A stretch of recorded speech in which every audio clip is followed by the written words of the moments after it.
আজকে গাজরের হালুয়া বানাবো। হালুয়া বানানোর জন্য এখানে আমি কিছু গাজর ধুয়ে ছিলে নিয়েছি একদম। তারপর আমি গাজরগুলো এখন ছোট ছোট টুকরো করে কেটে নেব। এখন আমি এই গাজরগুলোকে সিদ্ধ করে নেব প্রেসার কুকারে। তো এখন আমি গাজরগুলো প্রেসার কুকারে দিয়ে দিচ্ছি। দেওয়ার পরে এখানে এখন আমি পরিমাণ মতো পানি দিয়ে এগুলো সিদ্ধ করার জন্য দিয়ে দিব। সিদ্ধ করার পর এগুলো আমি পাটার মধ্যে বা ব্লেন্ডারে বেটে নেব। তো আমি সিদ্ধ করে নামিয়ে নিয়েছি। এখন আমি এগুলোকে বেটে নেব। বেটে নেওয়ার পর আমার এসব বাটা হয়ে গেছে। এখন বেটে নেওয়ার পর এটাকে আমি রান্নার জন্য নিয়ে যাব। তো চুলার মধ্যে একটা কড়াই দিয়ে দিছি। এখন আমি কড়াইয়ের মধ্যে 2 থেকে 3 চামচ ঘি দিয়ে দিব। ঘিয়ের মধ্যে এখন 2টা তেজপাতা দিয়ে দিব আর গোটা মশলা দিয়ে দিব, দারচিনি, ছোট এলাচ দেওয়ার পর এগুলো ভালো করে একটু নাড়াচাড়া করে নেব।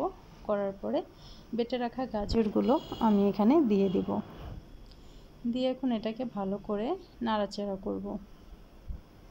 আমি এটাকে আস্তে আস্তে বা স্লো চুলার জালে এটাকে আমি নাড়তেই থাকবো একটু পর পর। এখন আমি এর মাঝে 1/2 কাপ পরিমাণের দুধ অ্যাড করে দিব। এখন আমি দুধ অ্যাড করে দিলাম। এখন আস্তে আস্তে এটাকে আমি স্লো চুলায় জাল দেব আর নাড়তে থাকবো। তো আস্তে আস্তে নাড়ার পর এখন আমি এখানে পরিমাণ মতো চিনি দিয়ে দেব। আপনারা মিষ্টিটা আপনাদের পছন্দ মতো দিয়ে দিবেন পরিমাণ মতো। এখন আমি এটাকে ভালোভাবে নাড়াচাড়া করব ততক্ষণে যতক্ষণ না এটা একদম শুকিয়ে যাচ্ছে। একদম শুকানো না পর্যন্ত এটাকে নাড়তেই হবে এভাবে আস্তে আস্তে লো চুলার হিটে। তো আমি একটা নাড়তে নাড়তে আমার অলরেডি এটা শুকানো পানি শুকিয়ে গেছে। তো আমি আরেকটু নাড়াচাড়া করার পর এটাকে নামিয়ে নেব। তো দেখতেই পাচ্ছেন আমার এখানে আর কোনো পানি নেই, পানি শুকিয়ে গেছে। এটাকে এখন আমি নামিয়ে নেব।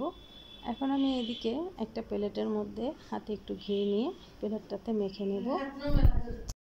মেখে নেওয়ার পর এখন আমি এখানে গাজরগুলো ঢেলে নেব।